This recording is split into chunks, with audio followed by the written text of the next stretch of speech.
Hello dosto, welcome to our channel. Oh yes, Limitless. Do you guys wish to come Malta but stuck with the wrong agent or companies? Or you are struggling with the agent to communicate, or they are not getting any update, or facing any trouble during your visa process? I'm here to discuss some tips and tricks for your smooth visa process or work permit process. So let's start, guys. Firstly, you have to be very careful about the fraud agents. As you all know, coming to Malta is in high demand right now in the market, and everybody wish to come here. And due to this reason, there are many agents who are misusing their channels, or many fake agencies or companies have come up. Now you will think that how will you get to know whether the company or the agent is fake or genuine? So I'm here to share some of the experiences, some tips, so that when you're applying for your application, this might help you.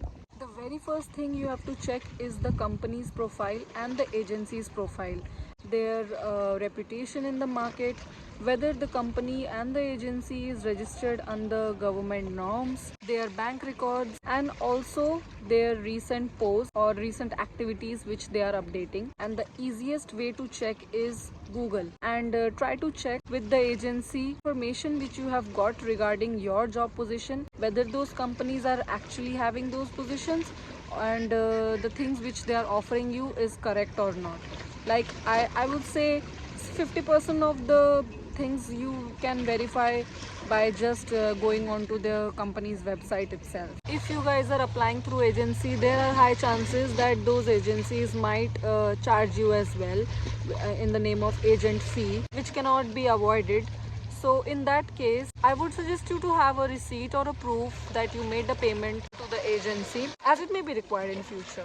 While they're applying for you for the work permit or the visa process, tell them to put your email address and phone number as a contact. And if they are not agreeing to give your contact details, then tell them to share the email address and the contact number which they have shared while applying for your application as well.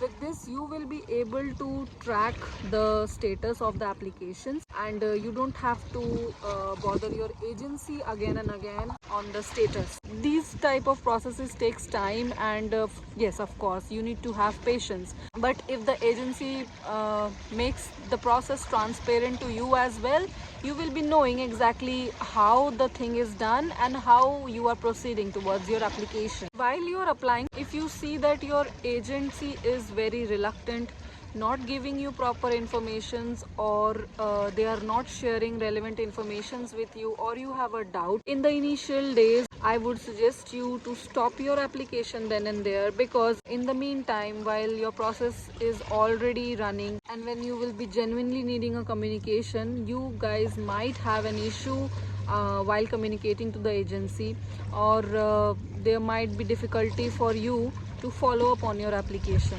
I want to share a scenario with you guys today similar to this. One of my friend was applying through an agency for in the hospitality sector, and though the company through which he was applying was very reputed, I would say, but the drawbacks he faced was when the company applied for him, since it's an agency, they took the payment. Initially it was paid partially, for which they never gave any receipt. When they applied for his application to Identita, they did not put that person's email ID and phone number. Instead, they put the company's email ID and phone number.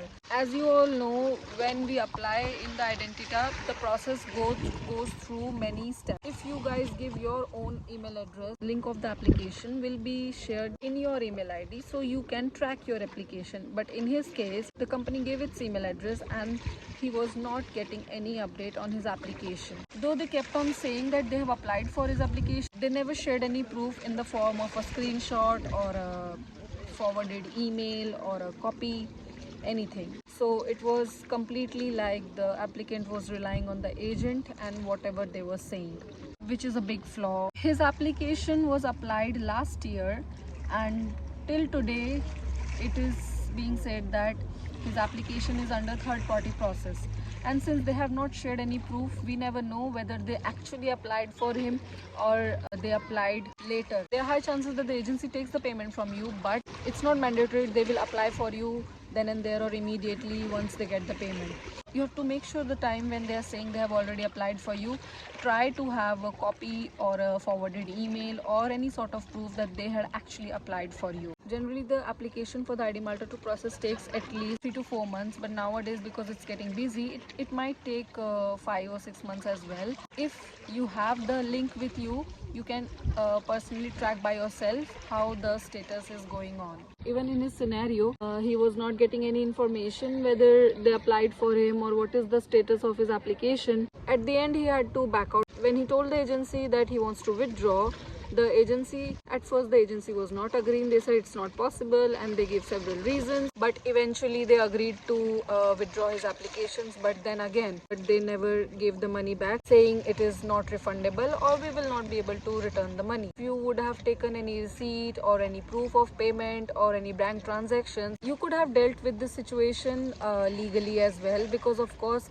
if something goes wrong, there are always options to deal the problem with any legal aid. So it is my suggestion to everyone here who is dreaming of coming to Malta, be careful with the agencies you are applying with or the companies you are applying with, because at the end it is your hard-earned money which is on the line. And with this I end my video here. I hope you like. If you guys want to get in touch with me or you want to ask me something, I would be sharing my Instagram or LinkedIn or Facebook link. You can follow me or follow my page, or you can directly contact me. I would be happy to get in touch with you. And stay tuned everyone, I will be coming up with more such videos. Till then, don't forget to like, share and subscribe, and keep saying oh yes to Limitless. Bye.